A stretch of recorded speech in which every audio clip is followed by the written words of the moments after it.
आज की अहम खबर पाकिस्तान भर के तमाम पासपोर्ट दफातर से ई पासपोर्ट का इजरा शुरू कर दिया गया है।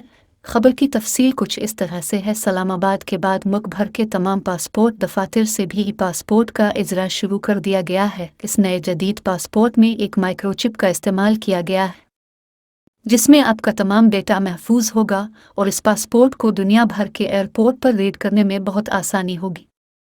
ख्याल रहे कि इस्लामाबाद में जून 2023 में ई पासपोर्ट की सहूलत अवाम को फराहम की गई थी। Directorate general immigration and passports के मुताबिक ई पासपोर्ट इजरा के लिए फ़ीस शेड्यूल भी जारी कर दिया गया है।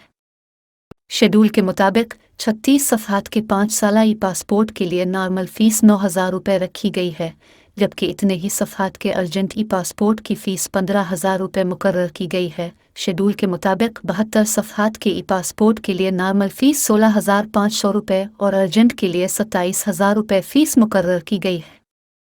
सफ़हात पर मुश्तमिल 10 साला पासपोर्ट के लिए नॉर्मल फ़ीस 13,500 रुपये मुकर्रर की गई है।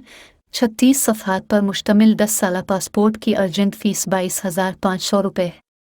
सफ़हात के 10 साला पासपोर्ट की नॉर्मल फ़ीस 24,750 रुपये जबकि अर्जेंट की फ़ीस 40,500 रुपये मुकर्रर की गई है। शेड्यूल के तहत नॉर्मल पासपोर्ट की फ़ीस हसब साबिक रहेगी, जबकि ये फ़ीस शेड्यूल 16 अगस्त से नाफिज अलमल हो गया है। अगर आपको हमारी खबरें पसंद आएँ तो हमारे चैनल प्राइम न्यूज़ चैनल को सब्सक्राइब करें और हमारी इस मालूमाती वीडियो को अपने तमाम दोस्तों और रिश्तेदारों को शेयर करें। हो सकता है कि यह मालूमात किसी को दरकार हो।